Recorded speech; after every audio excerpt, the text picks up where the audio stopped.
ఐదేళ్లుగా కనీస మరమ్మతులకు నోచుకొని విజయవాడలోని అంతర్గత రహదారులకు కూటమి ప్రభుత్వంలో మోక్షం లభించింది. నగరంలోని పలు కాలనీల్లో కొత్త రహదారుల నిర్మాణం, మరమ్మతులు సాగుతుండటంతో ప్రజల కష్టాలు క్రమంగా తీరుతున్నాయి. నగరంలోని కాలనీల అంతర్గత రోడ్లు గత 5 ఏళ్లుగా గుంతలమయంగా మారాయి. బాగు చేయని ప్రజలు అధికారులకు ఎన్నిసార్లు విన్నవించినా కనీస మరమ్మతులు చేపట్టలేదు. పాఠశాలలకు వెళ్లే విద్యార్థులు, ఉద్యోగులు, వాకింగ్కు వెళ్లే వృద్ధులు అన్ని వర్గాల వారు తీవ్ర ఇబ్బందులు పడ్డారు. ఇటీవల వచ్చిన వరదల వల్ల విజయవాడలోని అంతర్గత రహదారులు పూర్తిగా ధ్వంసమయ్యాయి.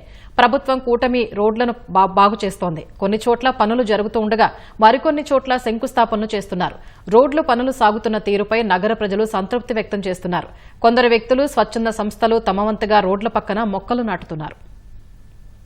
ఈ రోడ్లు వేయటం వలన ఎందుకంటే ఇక్కడ ఉన్న వాళ్ళందరూ కూడా ఇది ఎన్జిఓస్ కాలనీ, ఇది రిటైర్డ్ ఎంప్లాయీస్ ఎక్కువ ఉంటారు. చాలా మంది ఈ రోడ్లో వాకింగ్ చేసుకుంటూ స్లిప్ అయ్యి యాంకిల్ ప్రాబ్లమ్స్ వచ్చిన వాళ్ళు ఉన్నారు, అదే విధంగా పడిపోయిన వాళ్ళు ఉన్నారు. వాళ్ళందరూ కూడా ఇప్పుడు చాలా హ్యాపీగా, ఆనందంగా దీన్ని ఎంజాయ్ చేస్తున్నారు.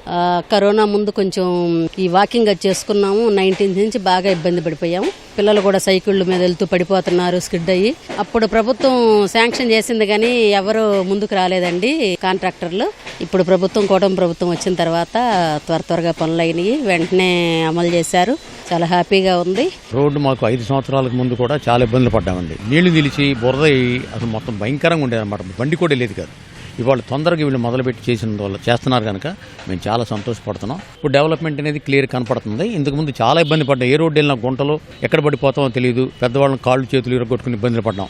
ఇవాళ అన్ని రోడ్లు కూడా గుంటలు పొడిచి చాలా నీట్ గా చేస్తున్నారు. విజయవాడ నగరపాలక సంస్థలో ఎక్కడైతే బీటీ రోడ్లు అవసరమైనయో ఆ బీటీ రోడ్లు వేసే చోట బీటీ రోడ్లు వేస్తున్నారండి. ఎక్కడైతే సీసీ రోడ్లు అవసరమో అక్కడ సీసీ రోడ్లు చేస్తున్నారు. ఇప్పుడు మా డివిజన్ లో, ఉదాహరణకి మా 8వ డివిజన్ లో చూసుకుంటే కొన్ని ఏరియాల్లో బీటీ రోడ్లు అవసరమండి. అంటే పక్కనున్న రోడ్ లెవెల్ కూడా కరెక్ట్ గా ఉండేటట్లు అక్కడ ఏదైతే పాసిబిలిటీ ఉంటుందో అక్కడ బీటీ రోడ్లు వేస్తున్నారు. విజయవాడ నగరపాలక సంస్థలో ఎక్కడైనా సరే రోడ్ల మీద ఏదైనా ఇబ్బందిగా ఉంటే వెంటనే ప్రజలు మాకు తెలియజేసిన వెంటనే అధికారుల దృష్టి తీసుకొచ్చి సీసీ రోడ్లు, బీటీ రోడ్లు వేయడానికి మేము ప్రయత్నం చేస్తాము.